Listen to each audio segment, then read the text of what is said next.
Donald Trump is set to give a press conference. Looking for the place to deliver that to you. For now, let me pull up. Well, I know they're covering it.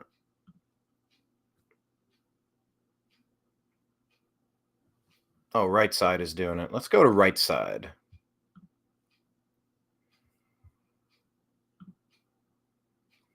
Where are they at?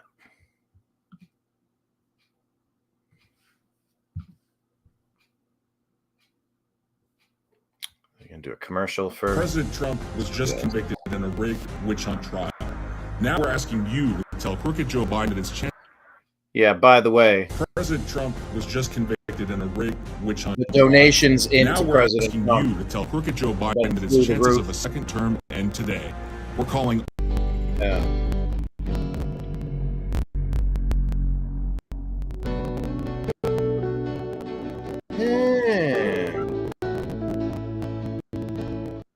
I'll just keep it on mute because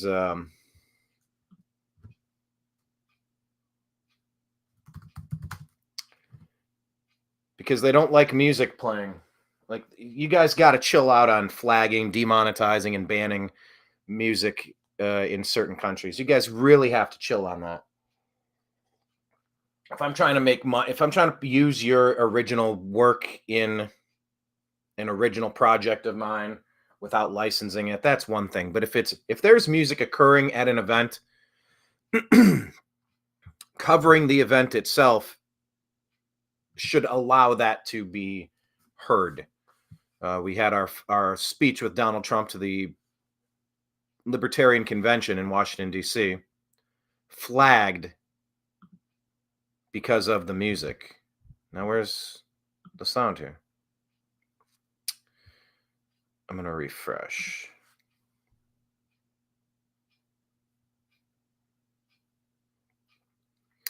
We are waiting. By the way, my name is Brian Engelman. This is Friday, May 31st, 2024. We are awaiting comments from President Trump following 34 convictions in New York. Yeah, I'll just mute it. So it says source RAV, that's Real America's Voice? Is Right Side Broadcasting Network part of Real America's Voice? I don't know.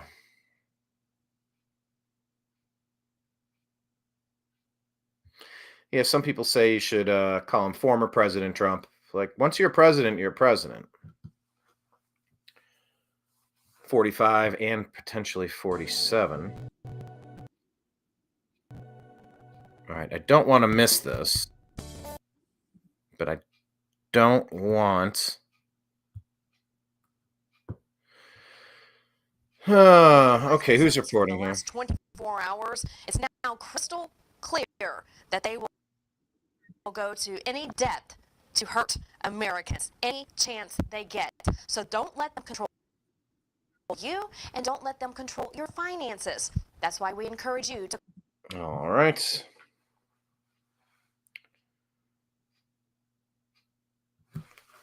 Let's see. Okay, so now that says source is OANN, One America News Network. We are awaiting comments in a press conference from Donald Trump, watching it live.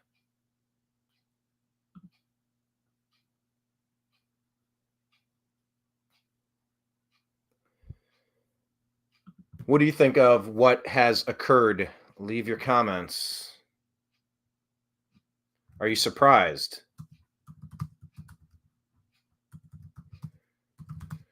That President Trump was convicted on 34 charges?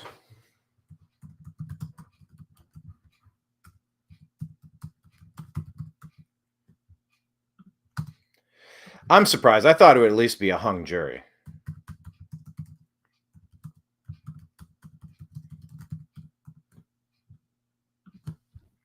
But what say you? All right. Yeah, it's kind of expected that Donald Trump is going to be late because he's late to everything. At least that is the reputation. When the New American Media was in Brooklyn covering Donald Trump's speech in Brooklyn, that's what everyone was saying. Oh, it's scheduled for this time. Yeah, add an hour to it. Let's hope we don't have to wait an extra hour. Say hello to my cat Nimbus.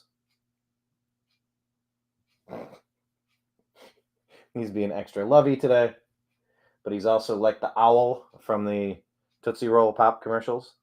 He'll be like, love on me, chomp. He nibbles, he bites. Okay, yeah, see, something's happening. All right, I'm gonna hit refresh again. Keep this going. It's like if you click a couple of times, Nimbus, you're right on the cords, buddy. Come on. I love my cat, but when he steps on the controls, love you too. Oh, love you too. All right, get through these commercials. Was just convicted in a rigged witch hunt trial.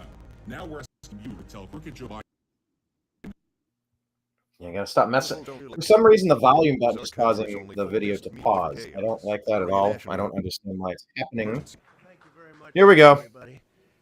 This is a case where if they can do this to me, they can do this to anyone.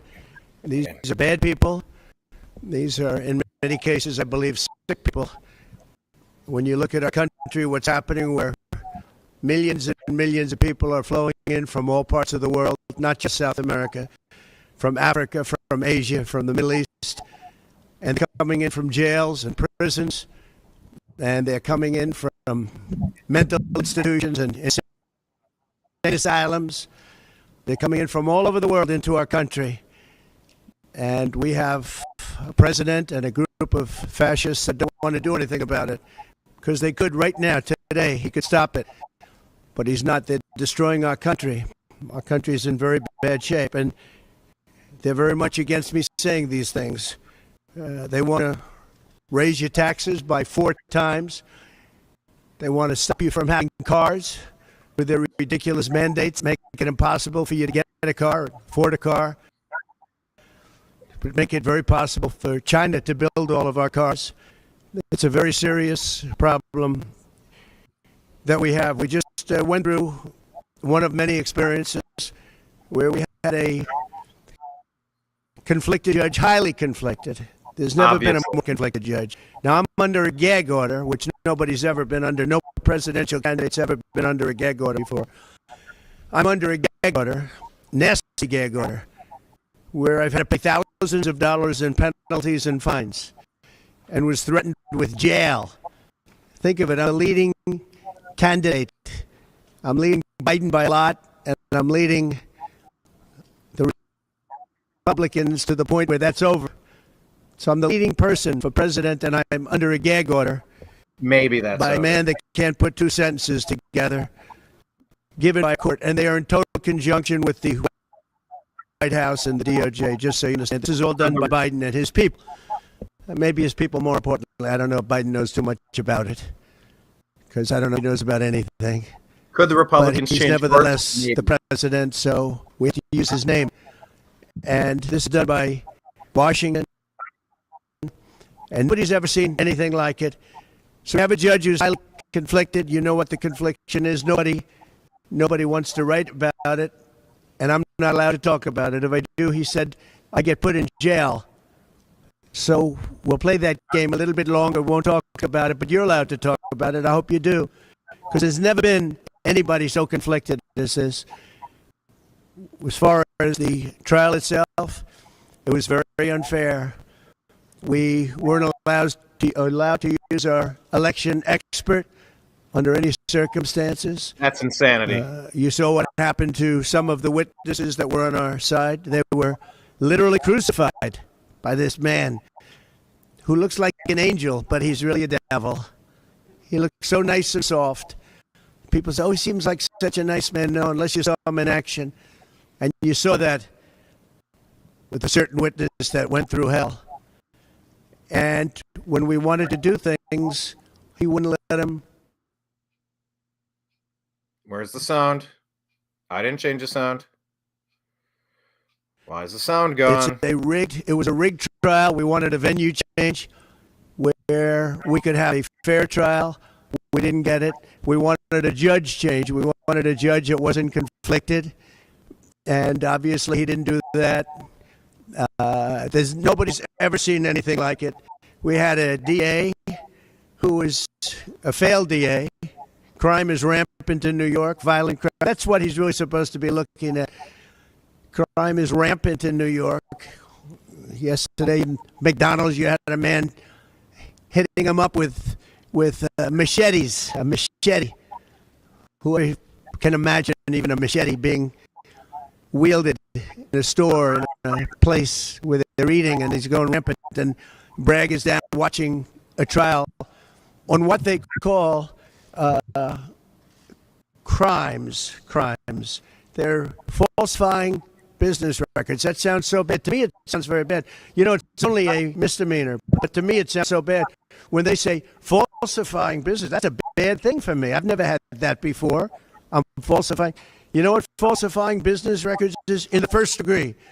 They say falsifying business records. Sounds so good, right?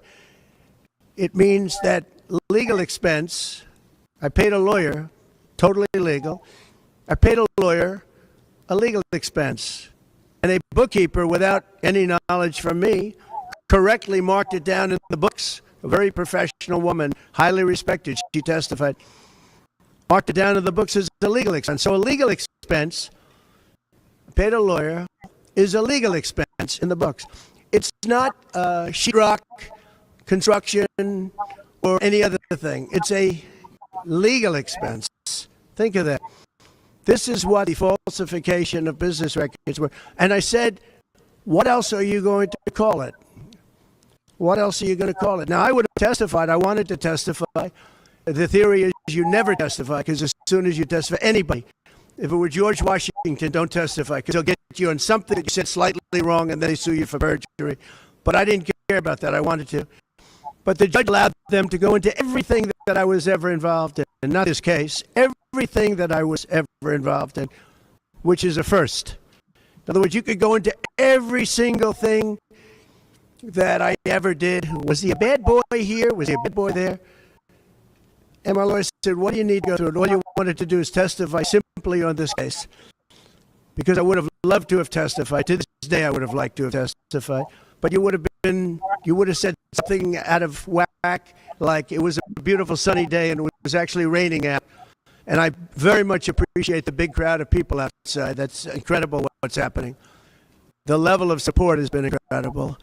So the whole thing is legal expense was marked down as legal expense. Think of it. This is the crime that I committed, that I'm supposed to go to jail for 187 years for. When you violent crime all over the city at levels that nobody's ever seen before, where you have businesses leaving, and businesses are leaving because of this, because head of businesses say, man, we don't want to get involved with that. I could go through the books of any business person in this city, and I could find things that in theory, I guess, let's indict him, let's destroy his life.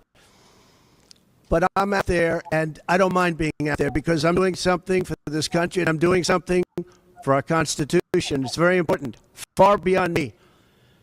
And this can't be allowed to happen to other presidents. It should never be allowed to happen. It might be time to go after But this Obama is far and beyond Biden. me. This is bigger than Trump. This is bigger than me. This is bigger than my presidency. And the people understand it, because I just see a poll just came out, the Daily Mail. That was the first one, came out, was done last night right after the verdict. We're up 6 points. 6 points from what we already were. We were leading fairly substantially. We're up 6 points in the Daily Mail poll. Now, maybe a poll's come out, it says something different. But a lot of people are pretending, because the public understands, and they understand what's going on. This is a scam. There's a rigged trial. It shouldn't have been in that venue. We shouldn't have had that judge. He should have allowed us to have an election expert. We had the best expert, most respected expert, head of the Federal Elections Commission. He was all set to testify. He was waiting for 2 days. And when it was his turn, Bragg's people protested. And the judge knocked him out, said you can't testify.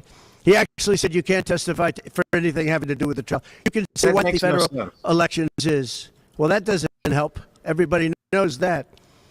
But you can't testify. So essentially, he wasn't able to testify. Other people weren't able to testify. But with these people, they were able to use people salacious. By the way, and nothing ever happened. There was no anything. Nothing ever happened, and they know it. But they were as salacious as they could be, and it had nothing to do with the case, but it had to do with politics. And do you notice the timing? The timing was perfect. This case was dead. It was dropped by every agency, every governmental board. It was dropped by the highly respected Southern District. They said, no, there's no case here. It was dropped by federal election, and that's what it's about. This is about a federal election, not a state election. You're not even allowed to look at it. They took the state and the city, and they went into a federal election. They're not out. The people from federal election, Southern District, and Washington dropped the case. Everybody dropped the case. There was no case. Because there is no case. So Vance dropped the case. And when Rick came in, he said, this is the most ridiculous case I've ever seen. And who would have a certain person, again, gag order, who would have a certain person like this ever testify? He said, this is essentially one of the worst people I've ever seen ever to testify. He said, the craziest case I've ever seen. This is Bragg. Then when they announced I was running for president, a long time later, they decided to revive this case. And they got a judge, Judge Marchand, who was responsible for another case that was also brought. It destroyed the life of a very good man, by the way. Destroyed the life of a very good man. How coincidental. Went to prison once, and then he just put him in prison again because they said he lied. He didn't lie. I looked at the statements he made. In fact, he didn't remember something, and they put him in jail. Again, they've destroyed him. With me for many years. He's an honorable person. He was an honest man. And if you look at what he did, supposedly, it never happened. There's never been anything like this. Over the education of his grandchildren. Over, he didn't report that he had a car or 2 cars on his income. I don't know. I wonder how many people here have cars. I wonder how many people said, oh, gee, I have a car that's worth X dollars. How do you even figure it? And I guess you do have to report it, but I would say probably almost nobody does. Nobody even thinks about it.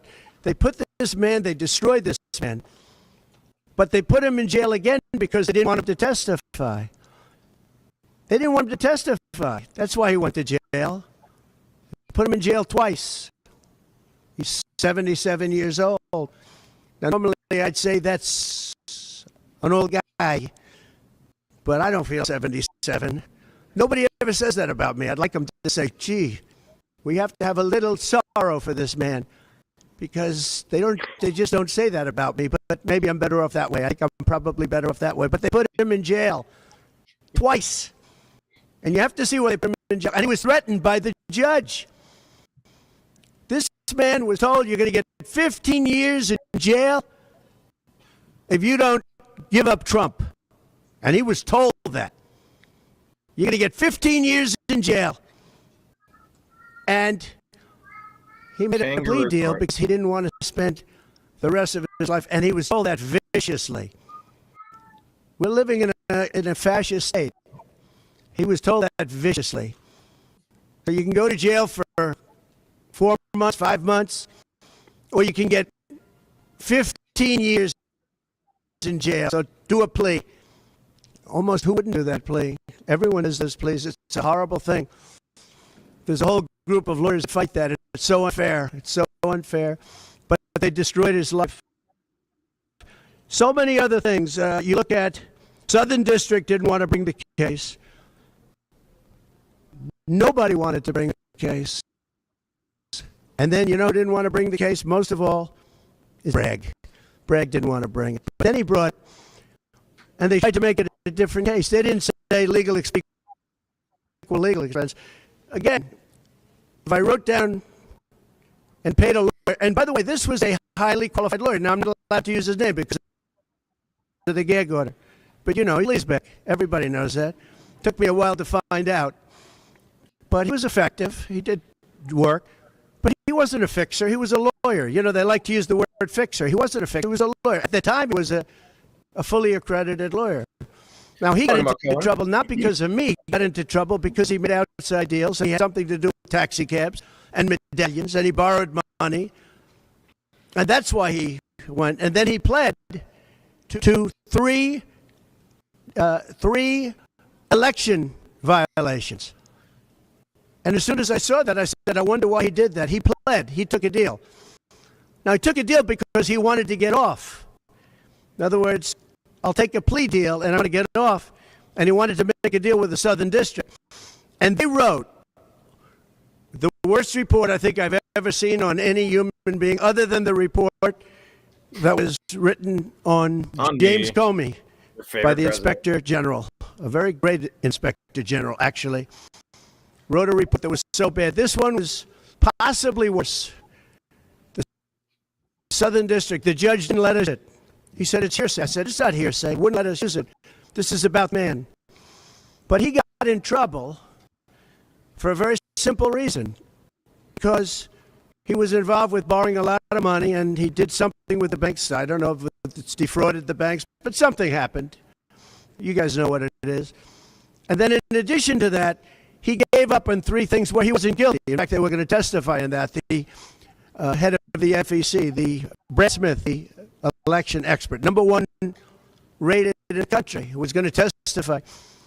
He took a plea on three things. He just added them in because that gave him more bargaining power with respect to me. But the three things that he pled on, having to do with the election and having to do essentially a little bit with me, they weren't crimes. They weren't crimes. Nor is paying money under an NDA. We have an NDA, non-disclosure agreement. Everybody signs it's a big deal, a non-disclosure agreement. Totally honorable, totally good, totally accepted. Everybody has them. Every company has non-disclosure agreements. Yes, like you said. The press called it slush fund and all sorts of other things. Hush money, hush money. It's not hush money. It's called a non-disclosure agreement. And most of the people in this room have a non-disclosure agreement with their company. It's a disgrace. So it's not hush money. It's a non-disclosure agreement, totally legal, totally common. Everyone has it. And what happened is... He's right. Almost everyone has it. He signed a non-disclosure agreement with this person, I guess, other people. But it's totally honest. You're allowed to make the payment. You don't have to make it. You can make it any way you want. It's a non-disclosure agreement. And it's not admission of any guilt. And there was nothing wrong with signing it. Done to save money and on legal. This should have been a non-case. And everybody said it was a non-case, including Bragg. Bragg said, until I ran for office. And then they saw the polls. I was leading the Republicans. I was leading the Democrats. I was leading everybody. And all of a sudden, they brought it back. Selective enforcement. It's a very sad thing that's happening in our country. And it's a thing that I'm honored. In a way, I'm honored. It's not that it's pleasant. It's very bad for family. It's very bad for friends and businesses. But I'm honored to be involved in it because somebody has to do it. And I might as well keep going and be the one. I'm very honored to be involved because we're fighting for our Constitution. The money that was paid legally. There was nothing illegal. In fact, the lawyer in creating the NDA, because at that time he was a fully accredited lawyer. He wasn't a fixer. Whoever he is. I never thought of him as a fixer. The media called him a fixer, or the prosecutors called him a fixer. He was a lawyer. And he was fairly good. Later on, I didn't like what he did. For instance, I didn't like that when I became president, he went around and made deals with companies. When I heard that, he was gone. He was gone. And he had He payments also coming stole to tens him. of thousands of And a dollars lot that came out in the trial. A lot of this involved things that are very simple. There was The only nothing wrong. criminal These there. were standard. This was standard stuff. All standard stuff. Everything involved was standard. There was no crime here. In fact, I just watched a couple of the reports. You watched Jonathan Turley, Andy McCarthy, Greg Jarrett. You look at all of these people. Mark Lynn. All very talented people. Great people. Many more. Many more.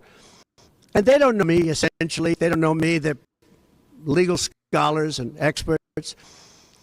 But I look at them. I watched Turley this morning saying, there's no crime here. Everybody says there's no crime here. Just like the Except loan for the DA situation. that's got the city out of control with crime. It's absolutely out of control. So you have an NDA that was half a signed. billion because he paid We off have a legal loan expenses. on time. And here's the thing, The bank legal is happy to work expenses, with him. you have 100 where they say they do a charge. I just recorded this out. Falsification of business records in the first degree. It sounds so bad. I said, wow. And even my own lawyers, I get very upset with them because they don't say what it is. They say, well, falsification of legal records is only a felony. Well, that's a lot. It's only they say a misdemeanor. But they try and bring it up to a felony if there's two crimes. They have all these different things. The other thing is missed the statute of limitations by a lot. Because this was very old. They could have brought this 7 years ago instead of bringing it right in the middle of the election. So they missed the statute of limitations. They did everything. Now, let me give you the good news. The good news is last night, we just got a report this morning, in the history of politics, I believe, maybe I'm wrong, somebody will find that I'm wrong, maybe, but I don't think so. They raised with small money donors, meaning like $21, $42, $53, $38, a record $39 million in about a 10-hour period. No, think of that. And that's just I like those people. Because it's going to so be much far, higher than 39 million. Yes, it's back. Now, I don't know whether or not have it happen. I don't want to have it backfire. I don't want to win this thing legitimately, not because they were stupid and did things they shouldn't be doing. They shouldn't have brought this case. They were saying it this morning. This is a case that should not have been brought. Mm-hmm. I watched Andy McCarthy say this is a case that should not have been brought. And that was this morning. But they all say that. Every legal scholar has said it. And these are great people that really understand the law. The other thing, a poll just came out. The first poll, I don't know, maybe others will be bad. But a poll just came out a little while ago. Daily Mail. Does anybody read the Daily Mail? It's very good. They have a good poll. At least I like it today. And the Daily Mail just came out with a poll, and it has Trump up 6 points in the last 12 hours. 6 points. 6 points since this happened. Who thought this could happen? An additional 6 points. I've seen it 24% were more likely to vote for him. Know it's a hoax. They know it's a hoax. They get it. You know, they're really smart. And it's really something. So we're going to be appealing this scam. We're going to be appealing it on many different things. He wouldn't allow us to have witnesses. He wouldn't allow us to talk. He wouldn't allow us to do anything. The judge was a tyrant. And you got to see that with Bob Costello. A fine man. I've never seen anything like it. And neither has anybody that was in that courthouse where demanded that the courthouse be cleared. Now, the good news is most of the people in the courthouse were the media. And anybody that was in the media, if you're fair, you'll say, wow, that was anger. That was crazed. He was crazed. And the reason that Bob Costello acted a little bit upset, which I think he has a right to, was that every question he was being asked was being objected to by the other side and sustained by the judge. Sustained. I think he did it many times. I don't know what the number, many times. Even I was sitting there saying, and these were basic questions. And I never saw anybody treated that way by a judge, and I've been treated very badly by two judges also, because it's all the same thing. And it all comes out of the White House. Crooked Joe Biden, the worst president in the history of our country. He's the worst president. A defense, there's no trial. In the history of our country. The most incompetent. He's the dumbest president we've ever had. If you can't audit an election, there's no election. Most incompetent president, and he's the most dishonest president we've ever had. And so many of these, he's a Manchurian candidate. You take a look at the way he treats China, Russia, so many others. You know, I ended the Russian pipeline. It was dead. He comes in and he approves it. And he gets $3.5 million, meaning $3.5 million is paid to the family, his family, from the mayor of Moscow's wife. And I said, where did that come from? Nobody wants to talk about it. But he's a very big danger to our country. And the only way they think they can win this election is by doing exactly what they're doing right now, win it in the courts, because they can't win it at the ballot box. So we're going to show them that in a fight, it's actually, I don't know, it's something where I'm wired in such a way that a lot of people would have gone away a long time ago. They would have gone away after impeachment hoax number 1. That was a total hoax. I had great support from the Republican Party. Then you had impeachment hoax number 2. And then they formed the committee. How about they formed the committee of thugs? The J6 Committee of Thugs. And they took their records and they destroyed all of the records after the committee was abandoned, because those records were great for us. Can you imagine if Republicans did that? Everybody would have been in jail by now. Think of it, the unselect, I call it the unselect, they call it select committee, I call it the unselect committee of thugs. They meet, it's 100% Democrat and 2 past Republicans that are no longer Republicans, are no longer in business anymore. Thank you. But it was all Democrats and 2 wayward Republicans. Wayward. Liz Cheney. Yeah, Cheney got retired, got blown out. Adam Kinzinger, he cries every time he goes on television. Yeah, the most emotional human being I think I've ever seen. And that was our representatives. These 2 people were our representatives. So they had all the stuff that they're leaking. Imagine the blackmail they have on Cheney and Kinzinger. Records, like where the police said and the Capitol Guard said that I supplied, think of it, that I recommended as many soldiers or National Guard as you want. 10,000.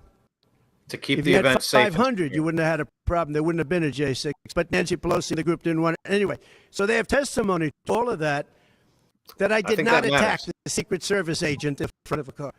You know, these are strong people. And I supposedly went to the driver, and I grabbed him around the neck.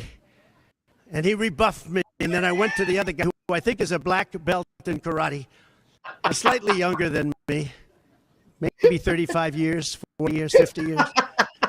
And I grabbed him around the neck and said, he's a black belt in karate. They know how to get somebody from around their neck. It would have gone like this. That would be the end of that.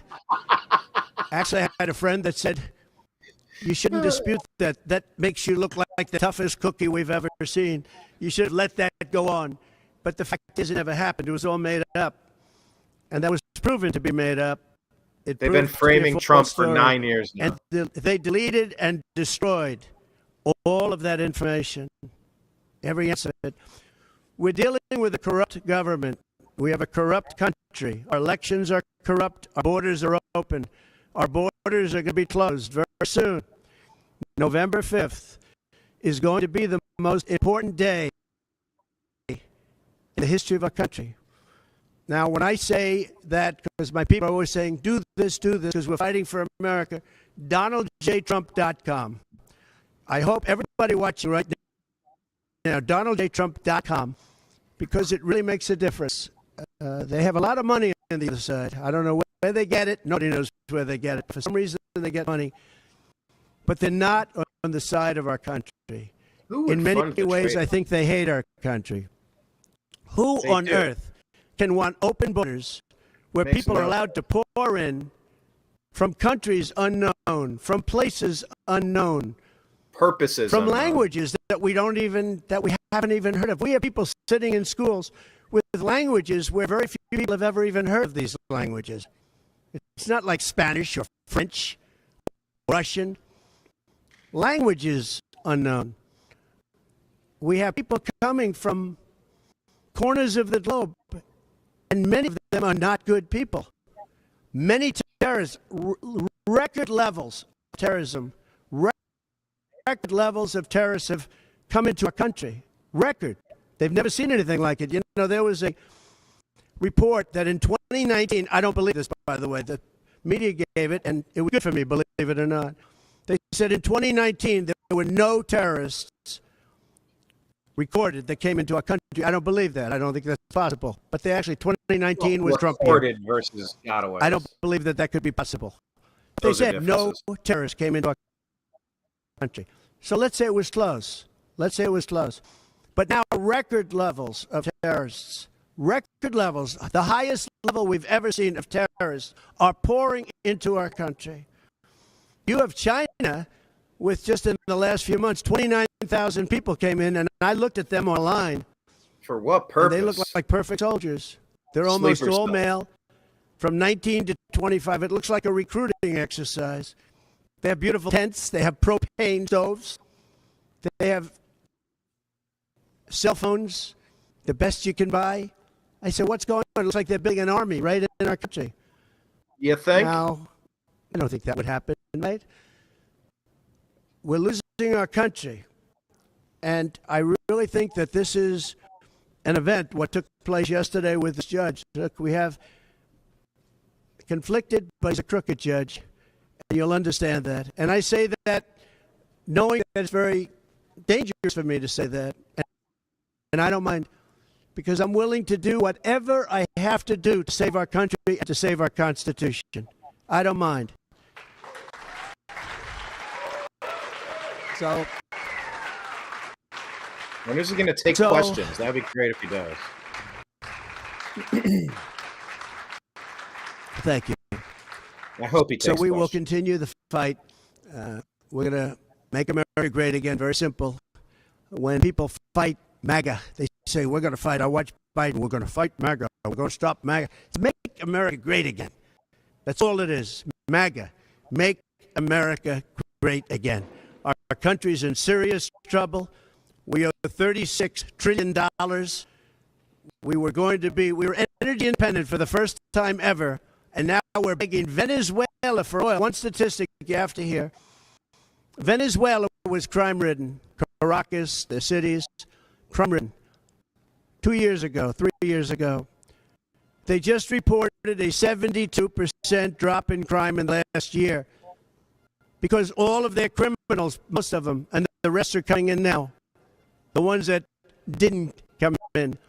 In Venezuela, their prisons have been emptied into the United States. Their criminals and drug dealers have been taken out of the cities and brought into the United States. And that's true with many other countries. The Congo has just released a lot of people from jail. Congo, Africa, just released a lot of people from their prisons and jails and brought them into the United States of America. This is what's happening to our country. Criminals in America it's not does not sustainable improve by America. anyone. Little things like our kids can't have a Little League game anymore because you have tents and you have migrants living on the fields. That's the least of it. People are taking over our luxury hotels, migrants, and yet our veterans, our great veterans, are living on the streets. Criminal. Like dogs, they're living on the streets. But migrants are living in luxury hotels and Who is funding all cities this? all over our country run by Democrats. So it's my honor to be doing this. It really is. It's a very unpleasant thing, to be honest. But it's a great, great honor. We're gonna do what I have to do. I'm going to do it. And the support has been, that's why I mentioned the number of $39 million. That's why I mentioned we're up 6 points.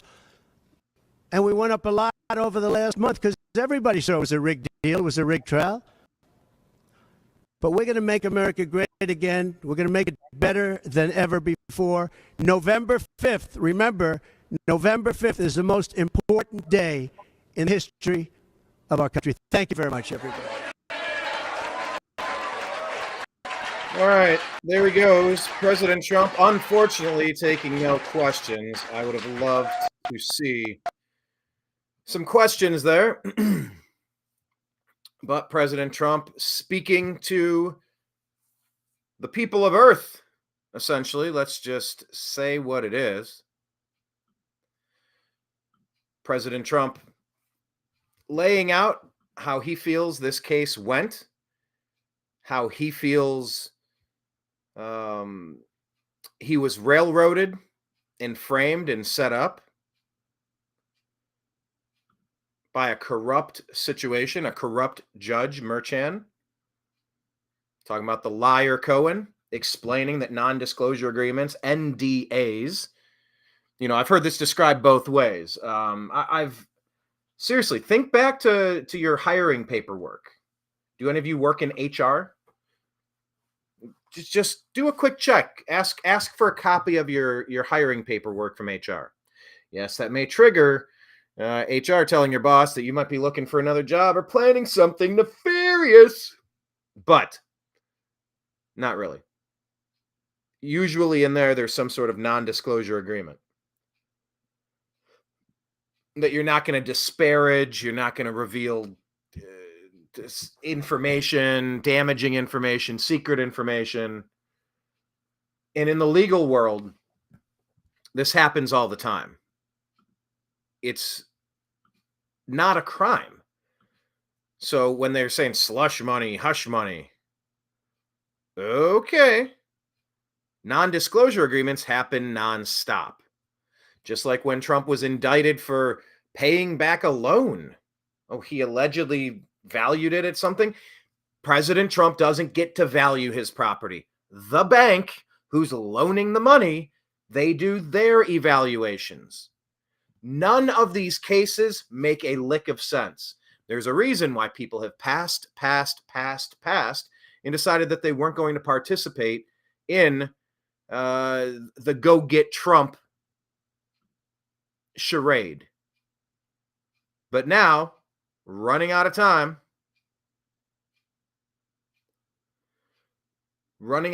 now, they have thrown everything at the wall to see if something is going to stick. So yeah, what is the question? What is Trump facing? Let's focus on that as the question right now. President Trump is facing, I mean, you're hearing all sorts of reports, like we're still trying to unpack exactly what it means. 34 charges.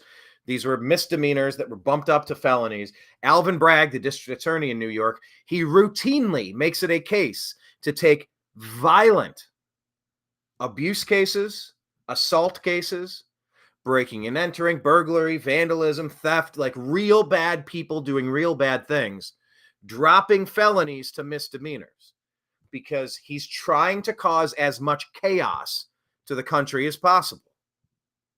So let's try to figure out what that means. He's playing for another team and he wants America to fail. So then to go get Trump, I'm going to run like Letitia James. Show me the man and I will find you the crime. I'm going to get Trump.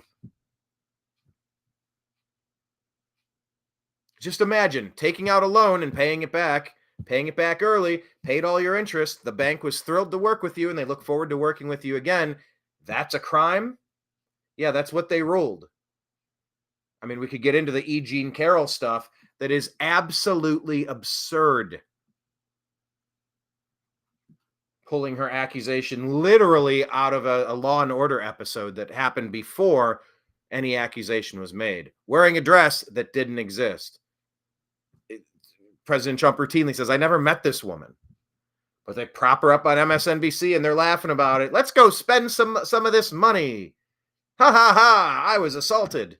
Assault victims get angry when discussing traumatizing events. Some of them shrink. Many get angry. Very few are like the demeanor of the E. Jean Carroll. The apparatus has deployed everything that they can to attack Donald Trump because Joe Biden and the Democrats have been allowed to seize control of the country in 2020. You know, and I thinking about it, I want to make this point. Here, let me stop sharing this for just a second. I'll just get to some instant reaction on X. By the way, follow the New American Media on X at American_media_. 2020, unprecedented pandemic scenario. The country was burning. All across America was on fire. Stoked and bailed out by Kamala Harris and Maxine Waters and Nancy Pelosi and all of the usual suspects on the deep state Democrat side to sow as much chaos as possible. Pushing for mask mandates, pushing for vax mandates.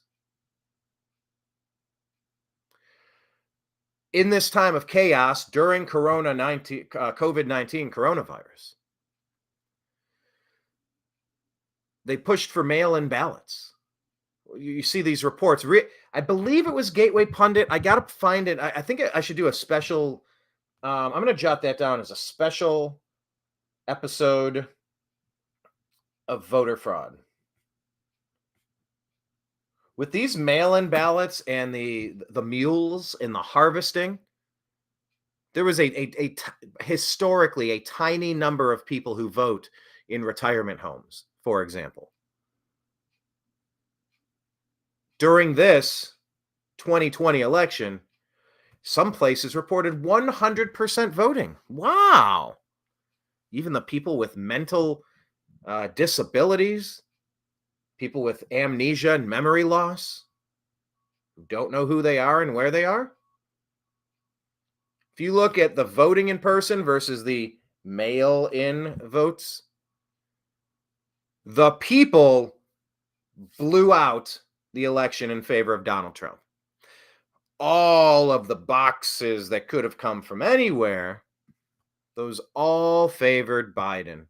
In those 6 states that miraculously, I keep using, man, I'm going to have to crack my knuckles or something. I'm using the heck out of these air quotes today.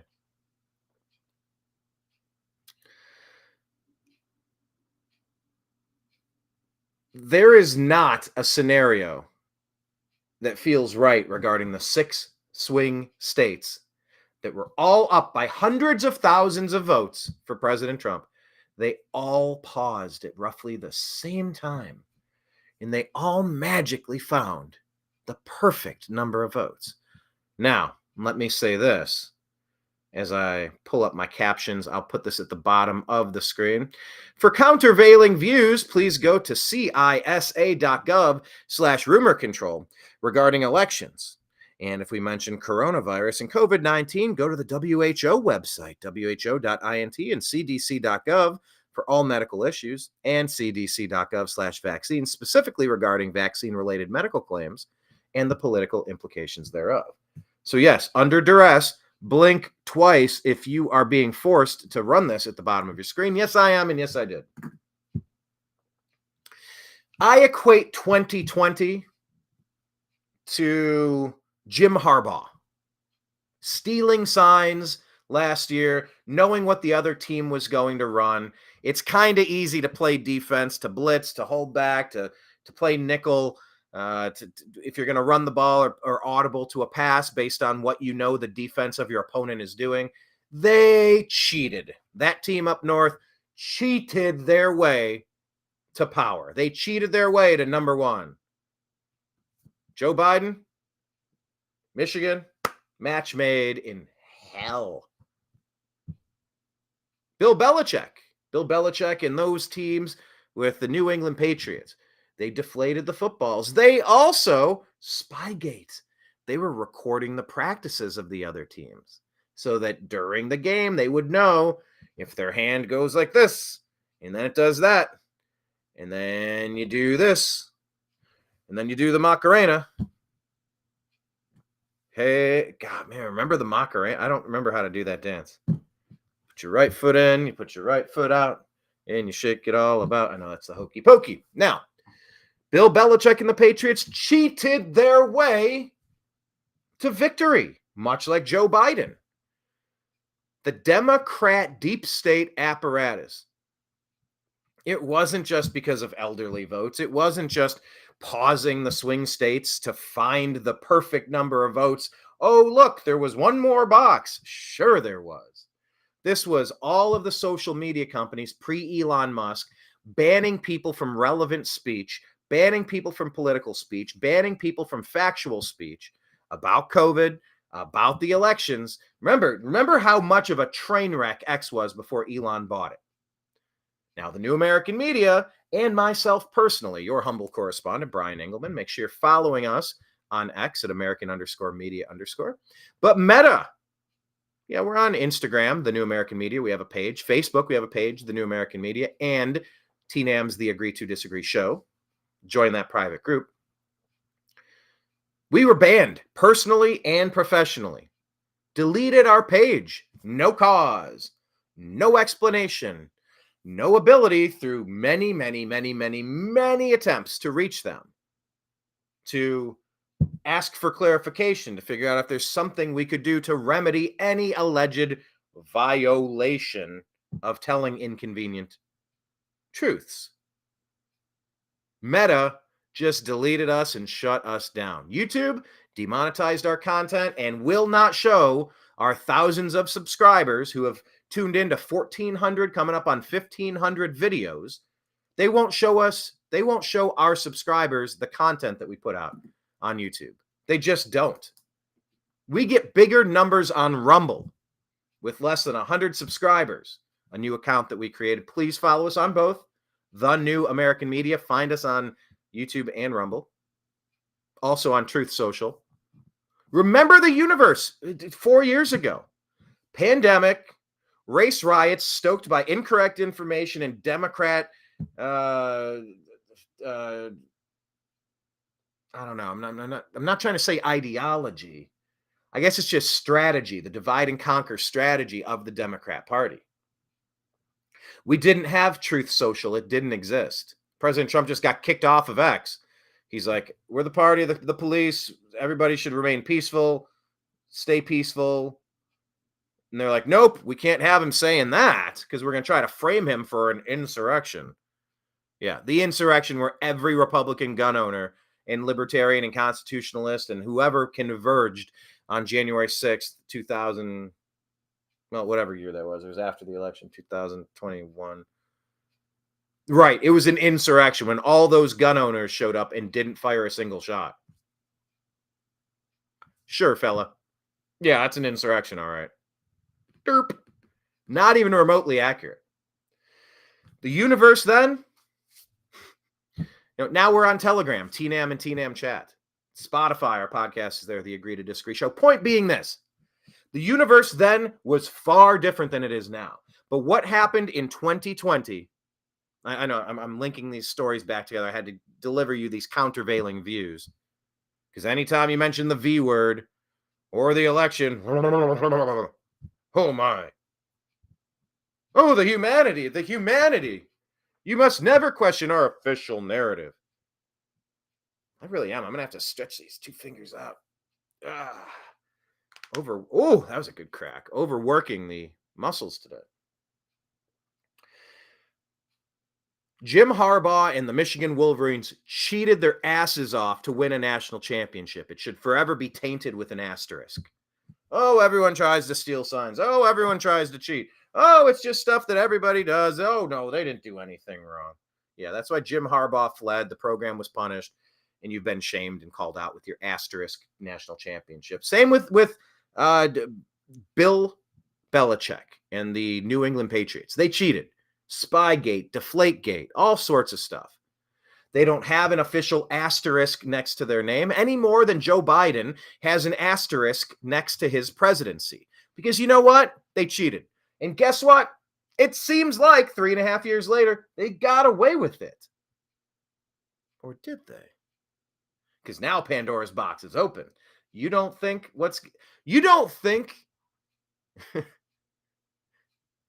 now that former presidents can be attacked over nothing? We're talking nothing. Fake charges. There is no way that future generations will believe that the term trumped up charges isn't related to the past 2 years. The term trumped up charges literally describes exactly what we're living through right now. But there's a big difference between cheating and getting away with it. And it's just, well, we changed the laws and people didn't want to vote in person. And no, we didn't really change the law. We just changed policy. And like Pennsylvania, like all these states that did similar things. Well, we didn't really have the legislature change a law, pass a law, and change protocols. We just kind of changed protocols because safety or something. And they got away with it. They won their championship. They got installed in a coup to overthrow the United States, to ruin our energy supplies, drain our strategic oil reserves, open our borders, bankrupt the country, and attack, well, their political enemies. Let's leave it at that. That's very different. There's cheating and getting away with it in that case. In staying with the football analogy with Jim Harbaugh and Bill Belichick, I want to talk about Minkah Fitzpatrick and the dirty Pittsburgh Steelers. Pittsburgh Steelers have always been a dirty team amongst the most dirty teams in the NFL. Pittsburgh Steelers and wherever they are, Raiders have traditionally been known as the dirtiest teams. And by the way, the Steelers have only had a handful of coaches in their team's history. They get a coach, they're with them for 20 years. They don't change them every couple years like the Cleveland Browns do. Now, that being said, in a game last year, the dirty Pittsburgh Steelers against the Cleveland Browns, Minkah Fitzpatrick, when Nick Chubb, the Browns running back, was running the ball and he was being held and he was going down, there's a way to take a guy down. Then there's a way to drop your helmet. You're not even looking at him anymore. You're not making it. He blasted him in the knee to explode Nick Chubb's knee. Completely bent it the wrong direction. ACL, MCL, meniscus, blown to hell. Much like how America's been blown to hell. And please take a look on our websites and our channels to see some of the interviews that we did down in the Bronx and in DC. Talking to people who, with their finger on the pulse, they cannot stand the crime.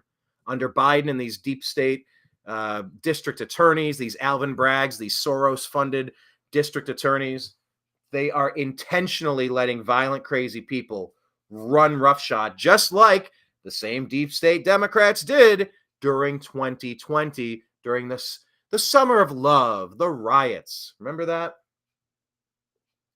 What Minkah Fitzpatrick did to intentionally blow out the knee of Nick Chubb, the best running back in the NFL, arguably. I know McCaffrey's great. There's amazing athletes at running back, but Nick Chubb is on another level. He's right up there with McCaffrey. You could do 1A, 1B, co-best in the league, whatever. That felt different than a coach trying to see what he could get away with, trying to get a little extra information they could surreptitiously use for their benefit. What Judge Merchan and Alvin Bragg have now done, because those two cases, the E. Jean Carroll and Trump took out a loan and paid it back. Oh no, the humanity. Those were civil cases. This is a criminal situation, taking misdemeanors that have passed a statute of limitations, all revolving around the word of someone who I believe released a statement saying none of this happened, and Stormy Daniels. Correct me if I'm wrong, but I've seen that thing that was put out there. I don't think that's fake. Where Stormy Daniels said, I've been asked this year after year and nothing happened. I'm not saying it because I was paid. I'm saying it's because it's true and I don't want to talk about it anymore. Now, look, if that's incorrect, I will leave a little bit of wiggle room there because my understanding is that it's likely correct. If it's not, please type it in comments. Educate me on it. Send me a link so that I can stop talking about it. But this criminal effort to now threaten kidnapping and caging former President Trump, who would be president right now if we had a fair election in 2020, and who will be the future president, 47, in a couple of months, 158 days, 150-something days. This feels like Minka Fitzpatrick's dirty explosion of Nick Chubb's knee. An intentional cheap shot from a dirty-ass team that should be penalized. I have proposed that dirty players like Minka Fitzpatrick of the Pittsburgh Steelers should not be allowed to play a game until or unless the intentionally injured player that they destroyed is able to come back from their injury. Now, this is not something you take lightly. There are injuries that happen, every play somebody gets dinged up when you're in football. Every day people get dinged up in politics. There's regular politics. There's regular back and forth. There's regular cheap shots, dirty tricks. We've seen them. But this felt different yesterday. This felt like Minka Fitzpatrick different yesterday. And based on $39 million coming in and crashing the website, DonaldJTrump.com, I believe, is what his main website, what he put out there. 39 million. One day, it's going to be much bigger than that. I believe this was a step too far. Even those first two dirty tricks and charges, it felt in the realm of dirty tricks. But now they're saying they could kidnap and imprison Donald Trump. Somewhere between 4 and 20 years? What does that even look like? What, that means he goes to jail and then suddenly Secret Service had to go use the restroom at the same time, and the guards who had 24/7 eyes on the president with the cameras there, they fell asleep or took a nap or got called out for something else, and magically the cameras went off, and magically he had a roommate that day, and magically there was a bed sheet. Are they trying to Epstein him? I'm going to look this up. Congressman calls to remove Secret Service from Trump. What is the guy's name? It's not Chip Roy. Benny Thompson. Democratic Congressman Benny Thompson. Not to be confused with conservative pundit Benny Johnson. I have yet to meet that guy. I think I will soon. Got a hunch. Democratic Congressman Benny Thompson from Mississippi, the ranking member of the Committee on Homeland Security, has introduced legislation that would remove Secret Service protection from anyone convicted of a felony and sentenced to prison. They are trying to thrill President Trump. Yes, they're trying to thrill him. THRILL. Because if I said the other word, I believe it was YouTube that took the video down and said, "You're making disparaging threats." I said, no. I'm saying it's wrong that the deep state Democrats and the rhinos who are part of the deep state program, much of the Republican Party is, they are trying to thrill Donald Trump just like Epstein. They're trying to thrill him. THRILL. Thrill. Only that's not what I'm saying, because Benny Thompson and Merchan, they are trying to thrill Donald Trump because they're out of ideas. I mean, they've always been out of ideas. They're out of hope. They've never had hope. Rigging what they did in 2020. I mean, bravo, kudos. You somehow got away with that. It ain't ever happening again. We are so far past the snapback phase of the Overton window.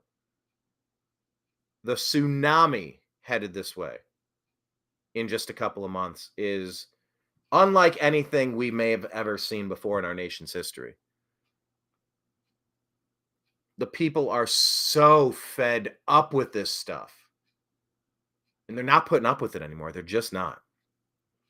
That brings up another salient point regarding the Republican Party. Now, I've seen it suggested, hey,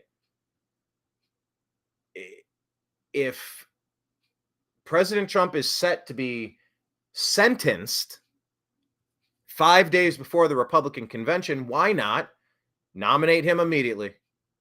Throw in and show your support right now. Circle your wagons as a party and just say, we are nominating him today. In an emergency session, we voted to do this to show solidarity, that there is no wiggle room. There's no gap. There's no open screen door that you could come in around the side. Because the concern is, will the Republicans take this as an opportunity to say, whoa, whoa, whoa, whoa. I mean, we didn't even have President Trump in debates, number one. Number two, a felon? No, we can't have a felon, even though he's far and away the number one contender for the Republican Party, our former president. That's just a bridge too far. Now he's a felon, according to Merchan. So the question I posed on yesterday's The Agree to Disagree show with Blake Wally, please review that and please subscribe, hit the notification bell, hit thumbs up, leave your comments. It's all appreciated. But on the show yesterday, I was discussing with Blake Wally, what if Biden doesn't make it to the election? I mean, just this past week, we're hearing more and more stories about Hunter's corruption, all the bribes and blackmail, all the sketchy money that has changed hands. Hunter with his firearm permit lying on there. He's a crackhead. All of the stuff about the Biden family finances coming out. It seems like as of that last week, the past week rather, same difference. It seems like the pedal is being pushed to the metal to jettison the Biden family. On the heels of Ashley Biden's diary being validated by Ashley Biden. You've got the guy on camera creepily touching and sniffing and creeping on little kids, women alike. They recoil they cringe from the touch and the closeness and the sniffing. It's just gargoyle-esque. The dude's a gargoyle.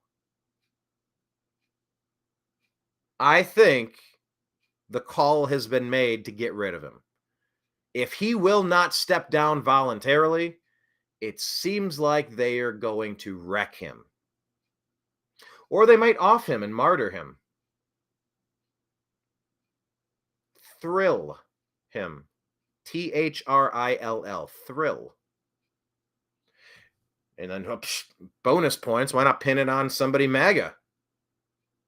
Like Donald Trump just said, like MAGA means make America great again. This isn't a slur. Like, nice try.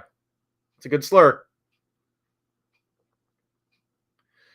But what if Biden is jettisoned and you get, I don't know, who else was kind of auditioning for it? Remember that Fox News debate that Fox News gave us? The debate they gave us that nobody wanted? The debate that nobody asked for? Gavin Newsom versus Ron DeSantis? What if? Because please, Kamala Harris,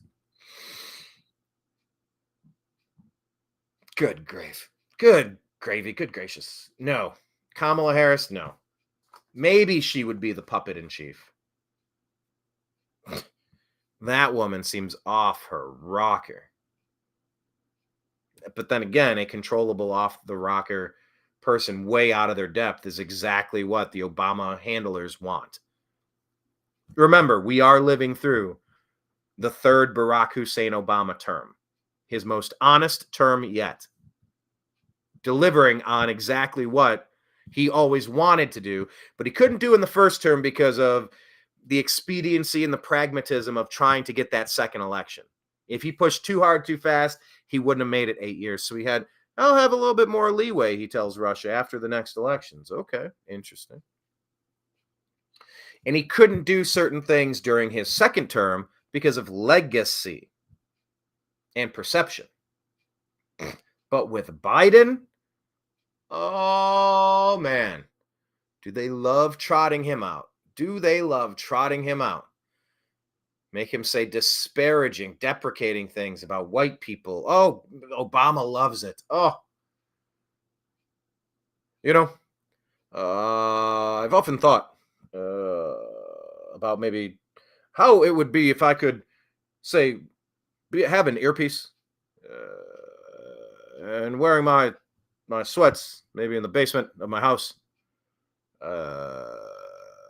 and maybe in my earpiece telling the president what to do. I think that's something I would be interested in. Man, did Obama get so much slack? He was never called out on his. That was his stalling technique. It was so annoying after 6 seconds. But what you're seeing out of Biden is what Obama always wanted to do. What you're seeing out of Biden is what Obama and his handlers always intended to do should they get enough time on a timeline long enough. This is exactly what they wanted. Destroy an American military base in Afghanistan and give all the weapons to bad guys. Start a war in Gaza where Hamas butchers 1,500 people who were just hanging out peacefully during the peace that was the time of peace that was brokered by Donald Trump's Abraham Accords. Starting a war. Remember where Hunter Biden's getting all of his Burisma money? Remember where Joe Biden's on camera laughing and joking about withholding aid because Ukraine was about to appoint a special prosecutor to figure out where the Burisma money was going because it was going into Biden's pockets? He said, well, son of a bitch. They changed the prosecutor. What do you know? Quid pro quo Joe. These are actual crimes, malfeasance, dereliction of duty, treasonous acts. From Afghanistan to Ukraine. The Ukraine being a region of Russia. What if we got the Ron DeSantis, Joe Biden vote, people? What if we got what Fox News tried to push on us that we didn't want in the first place? Much like Bud Light saying, hey, look at these new cans. And you go, yeah, I don't support what you're doing to confuse people out there. It's damaging children right now, and I don't want to spend money on that. There is an effort to confuse a lot of vulnerable, impressionable children. In this person being the spokesman of that? Nah, I can spend my money on different beer, thank you very much. Fox put up Ron DeSantis and Gavin Newsom as the debate that they thought you wanted. You didn't want it. Nobody wanted it. But if Biden's gone, maybe Gavin is propped up there. Now, it might be Michelle, it might be Hillary, it might be Kamala. But what if the Republicans decide to bail on Trump? I said this many months ago. Was Donald Trump smart enough to file to be an independent candidate in all 50 states, knowing that the Republicans might have a special dirty trick up their sleeve? Let's call them the Liz Cheney Republicans, the Adam Kinzinger Republicans. For those of you listening on Spotify, I'm doing the air quotes. I try to give you air quote sounds. The Mitt Romney Republicans, the George Bush Republicans, Jeb Bush Republicans. What if they found a way?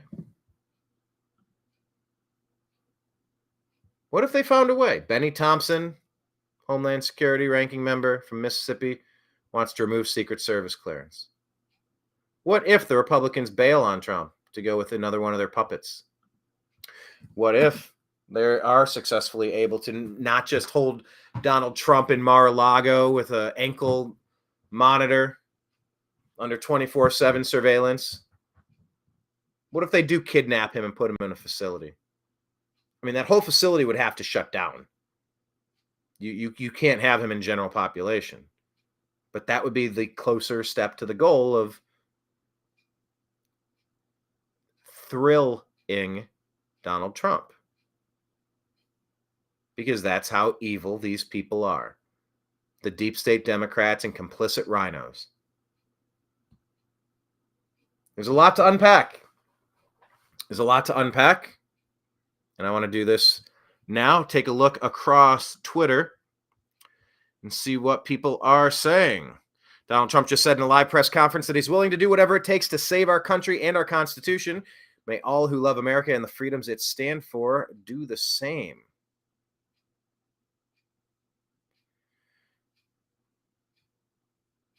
Biden walks away after a press conference and everyone screams, "Why won't he answer questions?" Trump turns and walks away without taking questions and crickets.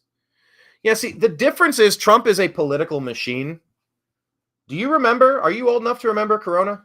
Are you old enough to remember that Donald Trump was out there every single day giving press updates and participating? And no, he never used the word bleach. There were therapeutic options being discussed that had I believe, ultraviolet light or some sort of light emitting diode thing that would be swallowed, and the disinfecting light would be sent down the throat into the esophagus, into the stomach, and it would cleanse the area. I have a couple devices that are, you kind of scan your money, scan your wallet, scan your groceries, and it kind of like zaps things that are out there. This was technology that was being talked about.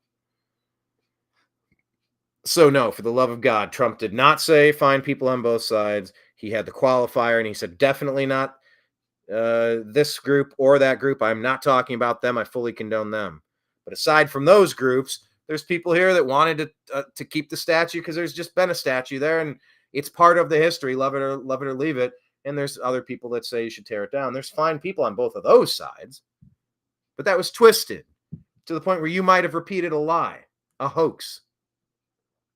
Donald Trump never told anyone to drink bleach. But the point is, Trump is not afraid of press conferences. Biden is. Biden cannot string series of thoughts together. The dude is out to lunch. So I think that's a little ridiculous to critique Trump on that. It's similar to how people started booing about Trump being the only president to not drag the United States into another unnecessary foreign war. Okay. All right. The libertarians were complaining because there was I believe it was a strike in Syria, killed roughly 60 people. And then Soleimani, who was attacking our people. Don't forget that John Kerry, Hillary Clinton, Barack Hussein Obama, Joe Biden, the deep state, they all had a raging erection to try to drag the United States into a proxy war in Syria versus Russia. Pre-Trump, that's all they wanted to do. During Trump, they pushed for it. He punched hard twice,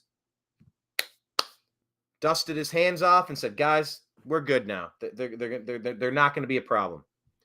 He diffused a full-on war with 2 strikes, and that still wasn't enough for the libertarians. In the real world, sometimes you have to throw a punch. And at the Libertarian Convention, I just don't understand how they couldn't just accept a win, just give the guy his flowers. He didn't drag us into an unnecessary brand new foreign war, unlike every other president of your lifetime. Cut him some slack where it's due. No, you don't need to slobber and grovel all over every single joke he tells and story that he spins. But when he's right, just let him be right. Take the W. Be happy that you had a guy in there that was the opposite of Biden, the opposite of Hillary, the opposite of Barack. Filthy Heathen Kirk here on X says in 2020, the media outlets stopped covering Trump's COVID press conferences because he was going up in the polls as a result. That is okay. I didn't even read that part of it. I'm seeing the bottom part, but isn't that literally exactly what I just said. Literally exactly what I just said. So now the media has no choice but to let Trump speak. That's good. I'm going to share this on X. Make sure you're following the New American Media at American_media_. So it's CNBC, MSNBC, NBC News, or somebody, CBS News 24/7, CNN, Fox News, C-SPAN, Fox Live, something, News Nation. Look at that picture. Everyone is covering the speech. Nick Sortor, the media coverage of Trump's. Oh, doggone it. It just restarted. I hope I shared that in time.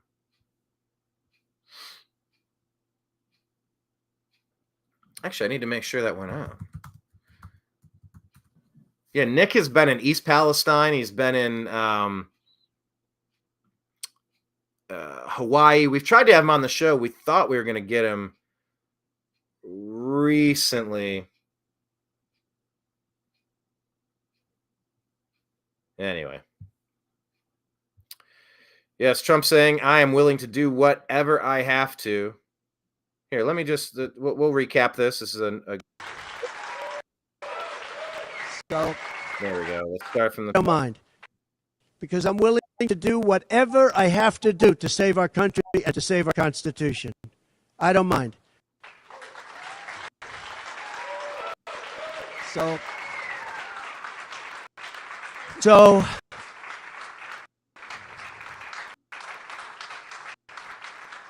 thank you. Because I'm willing to do. Yeah, this is let's go to another. He's already got these chopped into clips. Let's play these. I'm doing something for this country, and I'm doing something for our Constitution. It's very important, far beyond me. And this can't be allowed to happen to other presidents. It should never be allowed to happen in the future. And by the way, just to make a point there. What should not be allowed to happen to other presidents is kind of like the Nixon Watergate thing when they went after Reagan, took a shot at him, and then Trump, where he's been framed nonstop. 2 fake impeachments, Russia collusion hoax, Hillary Clinton paying for the dossier with Fusion GPS and Perkins Coie to frame Trump, saying Putin has blackmail on Trump, so Trump's a Putin puppet. And then Russia had election interference to install Trump. Okay, that was all fake. Every piece of it. Hillary should be in jail right now. So when Trump says this shouldn't be allowed to happen, I want a little bit of a clarification. It should not be allowed to happen that you can frame an innocent president or political, operative, candidate, whatever. You shouldn't be able to frame an innocent person, but you should absolutely start imprisoning the people who have committed treason and high crimes and misdemeanors in an effort to steal elections. 100% agree with that. I'm doing something for this country, and I'm doing something for our Constitution. It's very important, far beyond me. And this can't be allowed to happen to other presidents. It should never be allowed to happen in the future. But this is far beyond me. This is bigger than Trump. This is bigger than me. This is bigger than my presidency. I'm doing. So bigger than his presidency. Oh yeah, I'm glad I did come back here because I do want to share this. We will quote, make sure you're following the New American Media on X because it's one of the few open platforms. This picture truly speaks 1,000 words. The Democrat dogs finally caught up to the car. Hashtag massive backfire. You know, that's referring to the dog that constantly runs and chases the cars. Well, what if you ever caught the car? Well, there you go. Here's a story of a man named Trumpy Who was leading in all of the polls? I would like to do a whole song. I would like to write that out. That could be funny. That'd be a nice Teen Am parody. I dream of the day that we have a fully funded operating budget and a team. We would have a satire team. Like, all right, let's do Brady Bunch. Let's use this image and let's go ahead and turn it into, here's the story of a Republican candidate. I just keep going back to, who was leading in all of the polls, all of the relevant polls, something like that. And once again, let's recap. President Trump talking about the judge. Went through one of many experiences where we had a conflicted judge, highly conflicted. There's never been a more conflicted judge. Now I'm under a gag order, which nobody's ever been under. No presidential candidate's ever been under a gag order before. Went through. Just imagine being under a gag order. It's like, how about no? How about no? They blocked the people that Trump had to dispute that any crime had been committed, to explain to them what non-disclosure agreements are. People settle for a million reasons. People settle because it's going to cost the manpower of 15 people working 8-hour days for the next 3 months to figure this out. It's much more cost effective to cut a check, to sign a non-disclosure and move along. That's not an admission of guilt either. And by the way, nothing accused was a crime. So there's that. And this right here, this might be President Trump's most powerful point in this election. We'll play it again. A case where if they can do this to me, they can do this to anyone.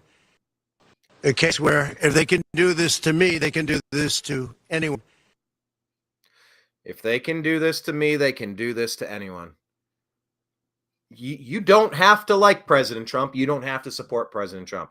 You don't have to have voted for him in the past. You don't have to plan on voting for him in the future. But you must recognize that we have crossed the Rubicon.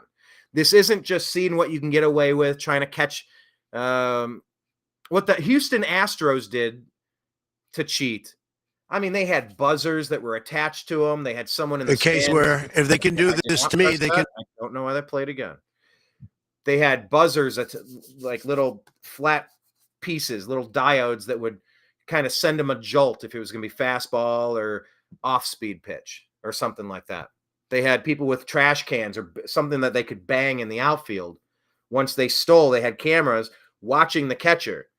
So if they could see if the catcher called for a curveball or a fastball, they could quickly send a message to the batter audibly or through something physical if they had attached underneath their jersey to tip them off and hit home runs. That is way past.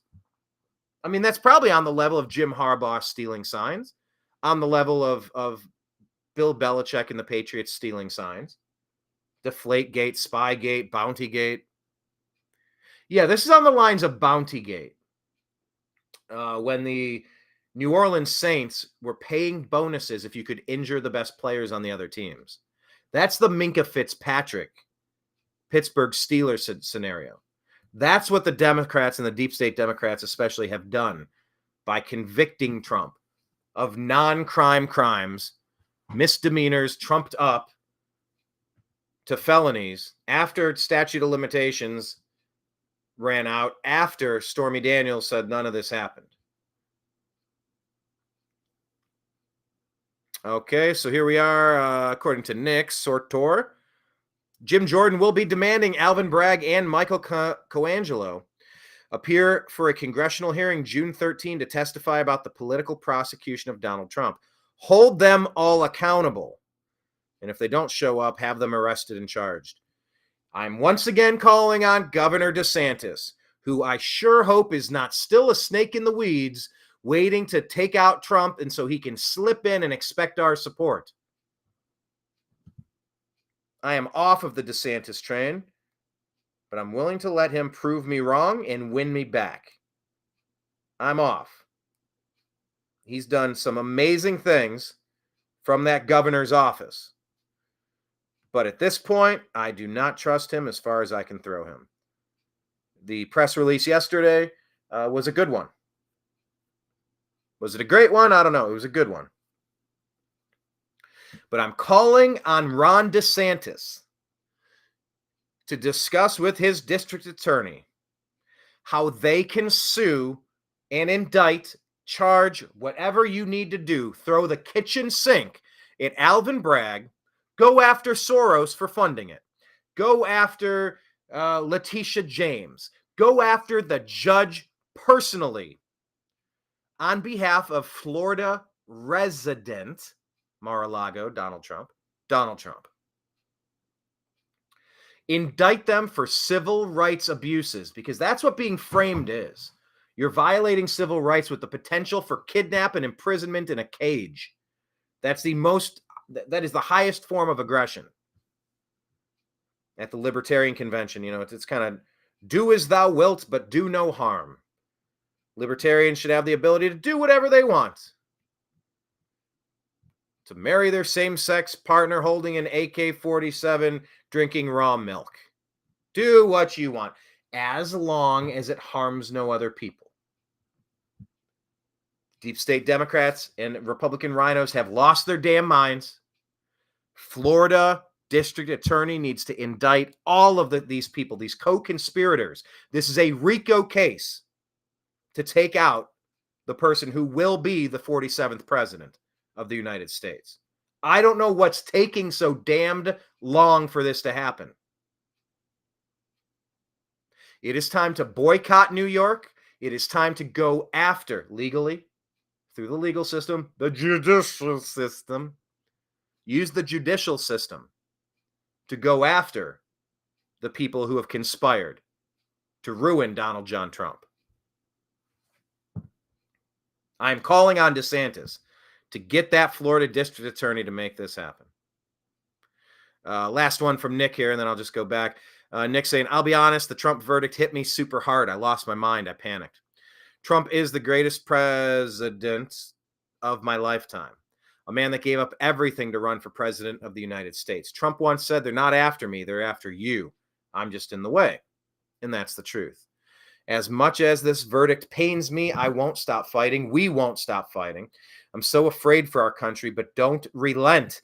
We have a country to save. Please pray for President Trump and his family tonight. God bless you all.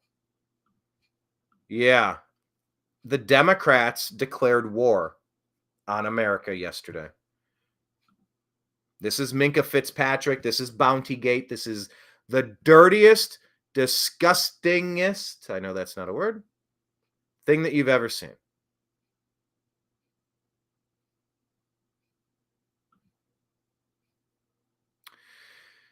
So, once again, President Trump convicted in all 34 counts in this New York kangaroo court.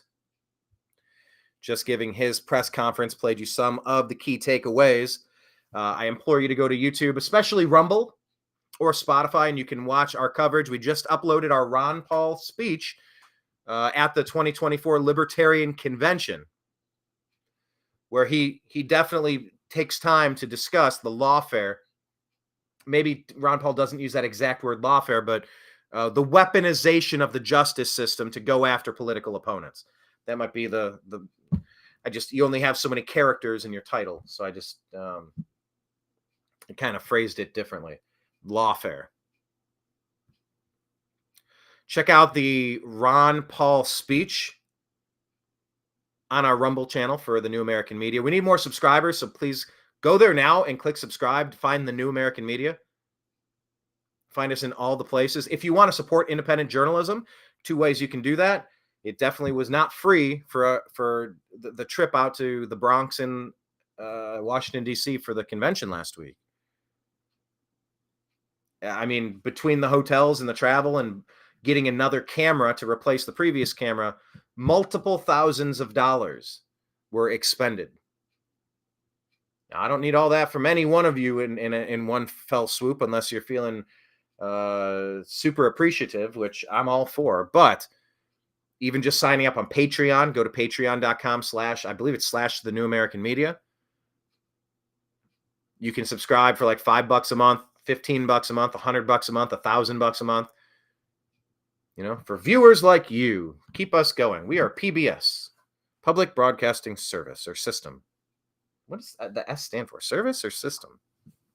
Maybe none of the above. PBS. So you can go to patreon.com / the New American Media and assist us in providing resources so that we can go to these events and talk to people and really get some of the stories that you might not get anywhere else. Also, if you're on a Venmo, you can find my name at Brian Engelman, BrianEngelman. And just put a little notation in there that's because you appreciate what the New American Media is doing to provide you with content and relevant analysis. I mean, how many people are going to give you a Minka Fitzpatrick, New Orleans Saints, University of Michigan, New England Patriots style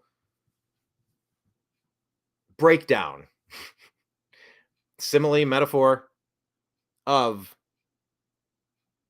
the Trump framing efforts, the collusion, the RICO case to take out Trump by any means necessary, to kneecap him? I think in the mob movies, they hit you on the knee and damage your knee. In the NFL, the New Orleans Saints pay you $1,000 if you can injure their running back or quarterback. And in the political world, E. Jean Carroll, Trump paying back a loan, Trump's attorney, then the tax document clicked this box instead of that box.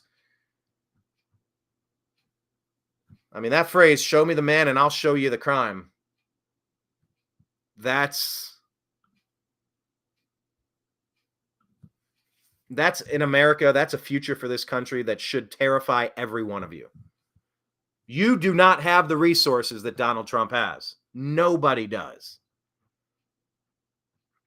And if the usual suspects in the deep state Democrat Party and the conspiratorial RICO rhinos going along with it,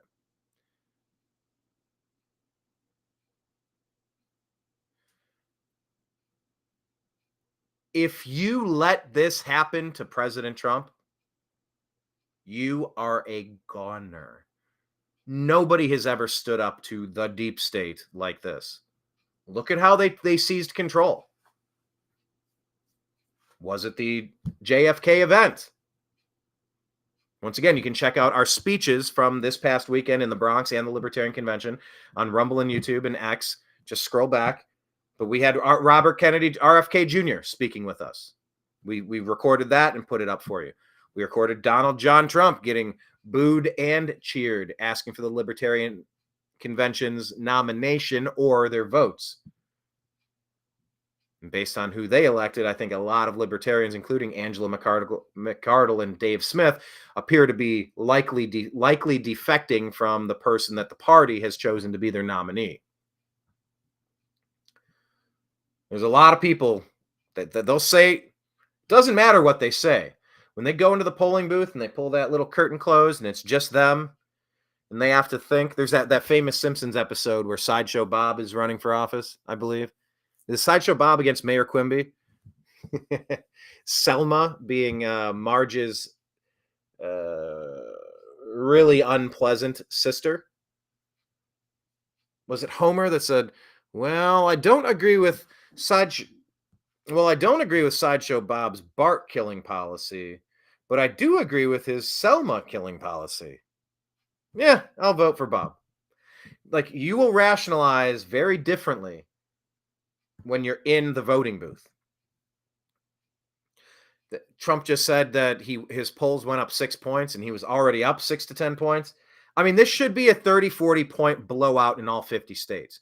There's not a universe alive where America could possibly accept a Democrat getting a second term after intentionally imploding so many things that they did in the past 3.5 years. There's not a universe where the people of this country are going to accept that. We know that the deep state Democrats are crazy.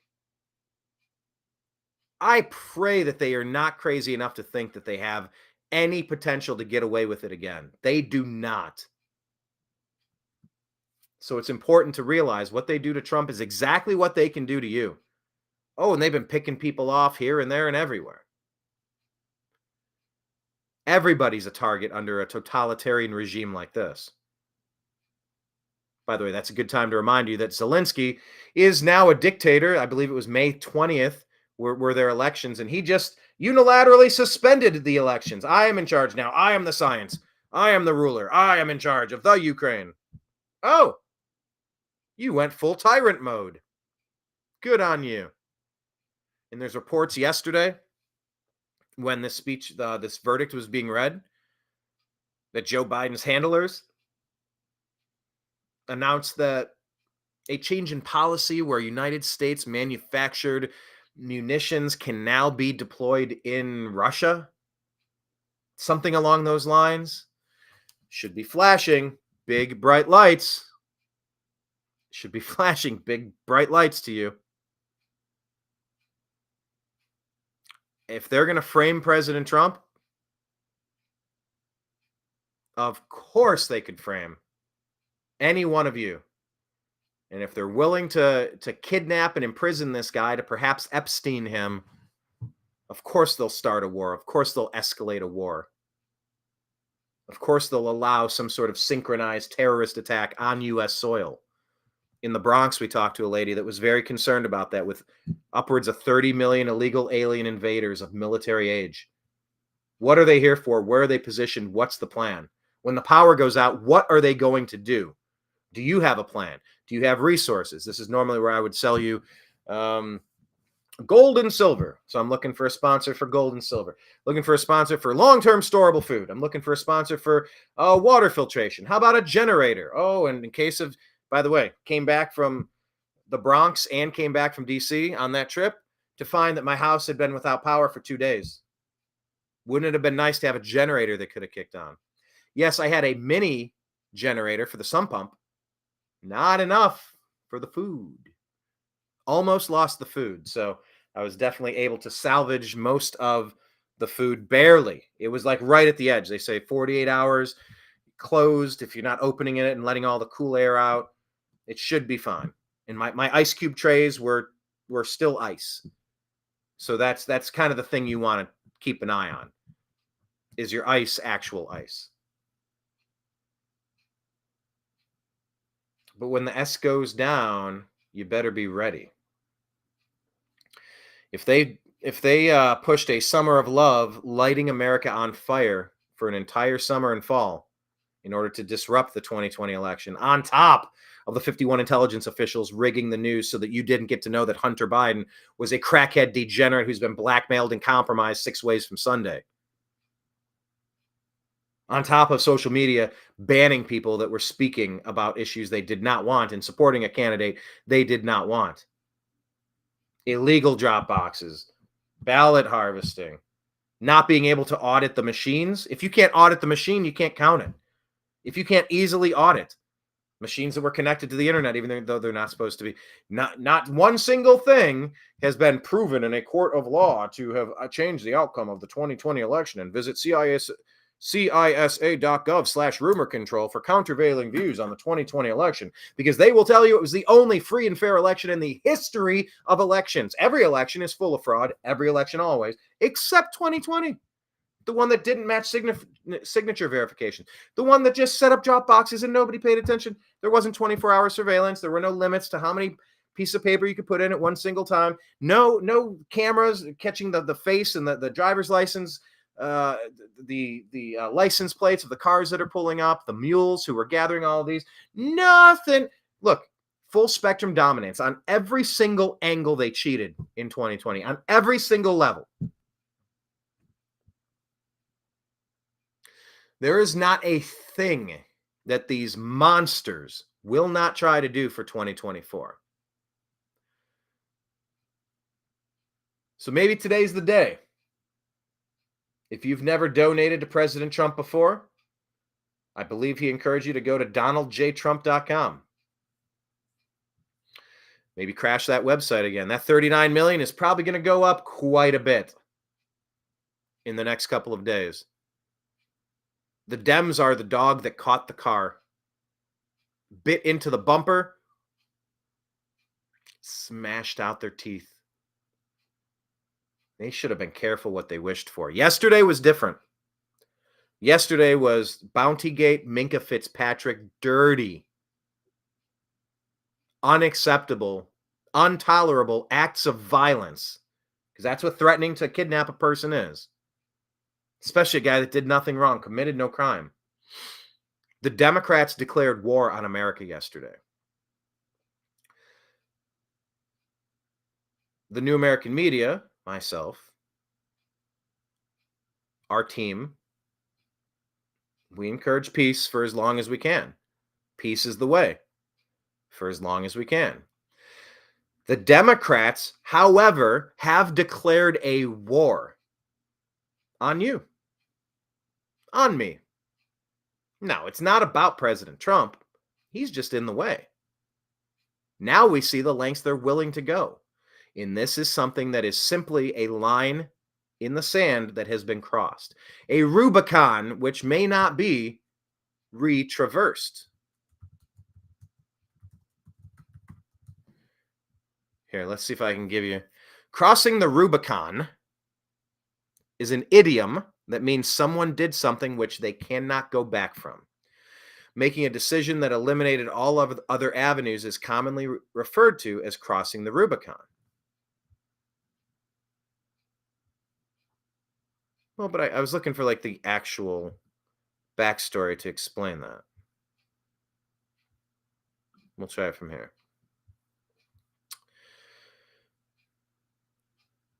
All right. To cross the Rubicon is a metaphor, this according to thoughtco.com. To cross the Rubicon is a metaphor which means to take an irrevocable step that commits one to a specific course. When Julius Caesar was about to cross the tiny Rubicon River in 49 BCE, he quoted from a play by Menander to say, "Aneripthokibos," or "let the die be cast" in Greek. But what kind of die was Caesar casting, and what decision was he making? Before the Roman Empire, by the way, the Roman Empire is making a comeback. People really doing some research into the Roman Empire to figure out how we ended up so far in debt, entangled in so many foreign countries. By the way, go back and watch our Ron Paul speech that I just uploaded today. With the help, thankfully, I want to say thank you to Ted Metz, longtime acquaintance, now an in-person friend. Helped me get the correct audio feed that I could use for that speech. Thank you so much. Also, thanks to Black Rhino Studios for sending some really cool pictures that we were able to insert into the Ron Paul speech. But Ron Paul's been talking about sound money, and I don't know, how does he define it? If it's not isolationism, it's about not interfering with foreign affairs, to focus on the country that we reside in and not entangle ourselves. No entanglement. Anyway, the Roman Empire, very hot these days.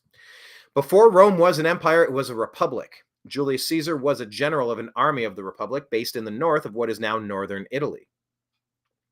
He expanded the borders of the republic into modern France, Spain, and Britain, making him a popular leader. His popularity, however, led to tensions with other powerful Roman leaders. Having successfully led his troops to the north, Julius Caesar became governor of Gaul, part of modern-day France.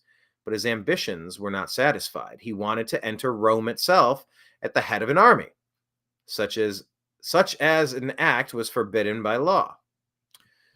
When Julius Caesar led his troops from Gaul in January of 49 BCE, he paused on the northern end of a bridge. As he stood, he debated whether or not to cross the Rubicon, a river separating Cisalpine Gaul, the piece of land where Italy joins the mainland, and at the time inhabited by the Celts, from the Italian peninsula. When he was making this decision, Caesar was contemplating committing a heinous crime. If Caesar brought his troops from Gaul into Italy, he would be violating his role as a provincial authority and would essentially be declaring himself an enemy of the state and the Senate, fomenting civil war. But if he didn't bring his troops into Italy, Caesar would be forced to relinquish his command and likely be forced into exile, giving up his military glory and ending his political future. Are you seeing the similarities here between what the Democrats, deep state, have done and how they painted themselves into a corner where there are no good options? The only thing worse than having a hung jury with Trump or finding him not guilty would be finding him guilty. Look at the backlash. Look at the coverage. Look at the fundraising. The Democrats messed up. Back to the article. Caesar definitely debated for a while about what to do. He realized how important his decision was, especially since Rome had already undergone a civil dispute a few decades earlier. According to Suetonius, Caesar quipped, "Even yet we may draw back, but once cross yon little bridge, and the whole issue is with the sword." Plutarch reports that he spent time with his friends estimating the great evils of all mankind, which would follow their passage of the river, and the wide frame of it, which they would leave to posterity. The Roman historian Plutarch reported that at this critical moment of decision, Caesar declared in Greek and in a loud voice, "Let the die be cast," and then led his troops across the river. Plutarch renders the phrase in Latin, of course, as alea iacta est. A die is simply one of a pair of dice. Even in Roman times, gambling games with dice were popular, just as it is today. Oh, I'm sorry. Even in Roman times, gambling games with dice were popular, period. Just as it is today, once you've cast or thrown the dice, or die, your fate is decided. Even before the dice land, your future has been foretold. Let the die be cast itself is an expression meaning roughly, let the game begin. And it comes from a play called Arephoros, the Flute Girl, a comedy written by the Greek playwright Menander in the 4th century BCE. Menander was one of Caesar's favorite dramatists. When Julius Caesar crossed the Rubicon, he started a 5-year Roman civil war. At the war's end, Julius Caesar was declared dictator for life. As dictator, Caesar presided upon the end of the Roman Republic and the start of the Roman Empire. Upon Julius Caesar's death, his adopted son Augustus became Rome's first emperor. The Roman Empire started in 31 BCE and lasted until 476 CE. I don't know. I don't like when they do the BCE and the CE. It's BC and AD. Anno Domini, before Christ. That's what? Before Common Era, and then CE's Common Era. Therefore, in conclusion, by crossing the Rubicon into Gaul and starting the war, Caesar threw the dice, not only sealing his political future, but effectively ending the Roman Republic and beginning the Roman Empire. The die has been cast. The deep state has played their hand. They have declared war on you. They have declared war on me. They have declared war on President Trump. They have declared war on the Republican Party. They have declared war on sanity. They've declared war on free speech. They've declared war on energy independence. They've declared war on a solid, stable, secure border where you can vet and skim out the most toxic elements of society so that they're never allowed to infest and ruin anything in your community ever again. They've cast their die. They've thrown their die. We know who they are. And they put themselves in a position that was lose-lose. But by convicting Trump, I think they lost in a bigger manner than they ever have lost before. Setting up the final failure, the final loss, a total loss, a retribution campaign earned and deserved by the people that made this happen. And we're here witnessing history, participating in it, commenting about it here at the New American Media. I started this site 14 years ago because I realized that the news, once again, let's exercise the air quotes fingers, because the news I realized that the news was not news. It was not telling you who, what, where, when, why, how. It was manipulating you for financial gain or power. So we started the new American media because the old American media has failed. Wherever you're watching, click the stars, click the hearts, click the thumbs up, do the 100 button, hit the notification bell. And I just want you to follow the new American media in all of the places. So once again, I'll tell you one more time here. If you want to contribute on Venmo, just do at Brian Engelman, BrianEngelman, to support independent media and help us recoup the thousands of dollars needed to go to events and cover what's happening. Also, patreon.com/the new American media. Please sign up for a monthly subscription, $5, $15, $100, $1,000 a month, whatever you're comfortable with. Just chip in a little bit to help us. Greatly appreciated.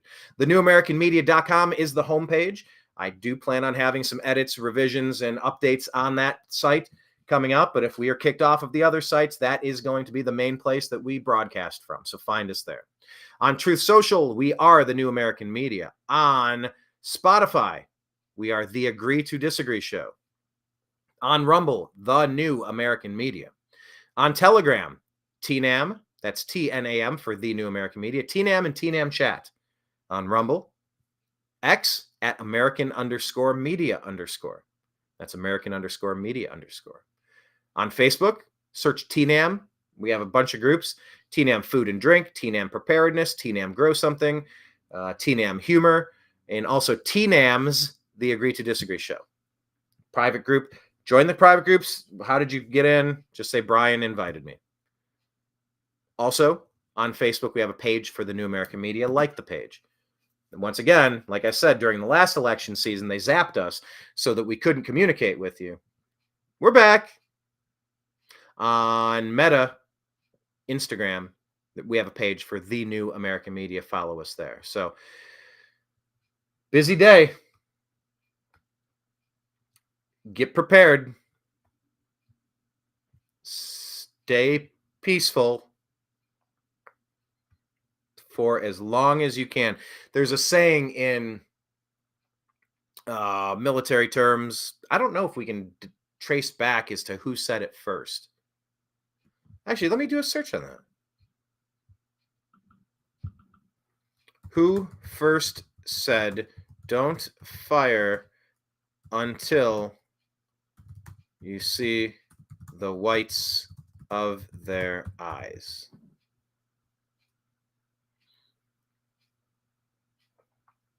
Yeah, I mean, I knew this went back to the Revolutionary War. As the British infantry I didn't know if this went back further through time immemorial. As the British infantry approached Prescott, oh, it'd be great if you Colonel William Prescott. There we go. That was weirdly written. As the British infantry approached, Colonel William Prescott shouted to his soldiers. The infamous order to not fire until you see the whites of their eyes is attributed to Prescott in American Revolution lore. While possibly a myth, Prescott likely reminded his militia to not fire at redcoats that were too far away.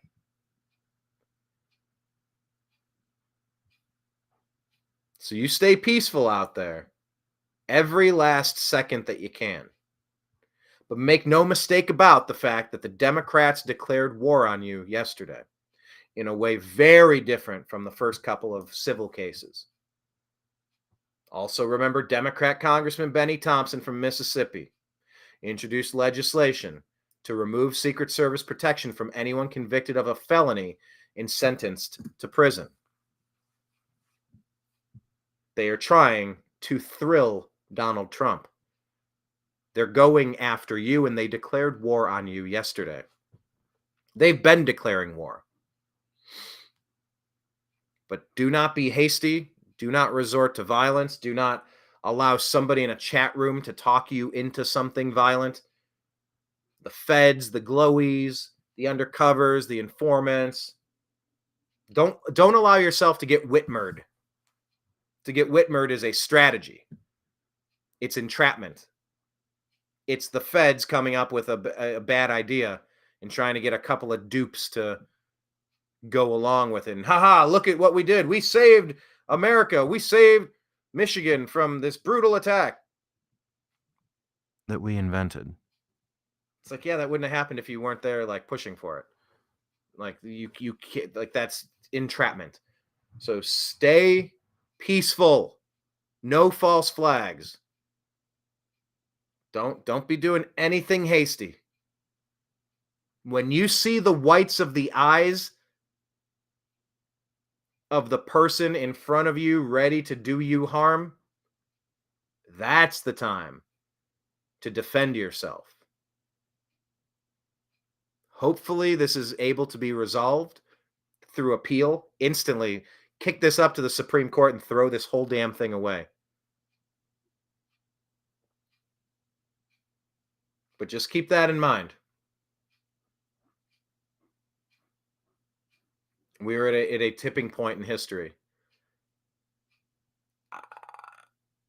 I wish so much of what is happening now was not happening. I'm not in charge of that. But what I am in charge of is speaking to you on a daily basis, gathering to figure out what's happening in the world. And I take that seriously. I appreciate the people who have donated and will continue to donate. I appreciate the people who have liked or interacted with our content over the years, the people who have shared our content to new eyes and ears. And we got more to come.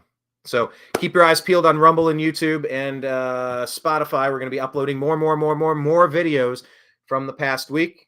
Signing out for now, Brian Engelman, on behalf of the Agree to Disagree show and the New American Media. I appreciate you.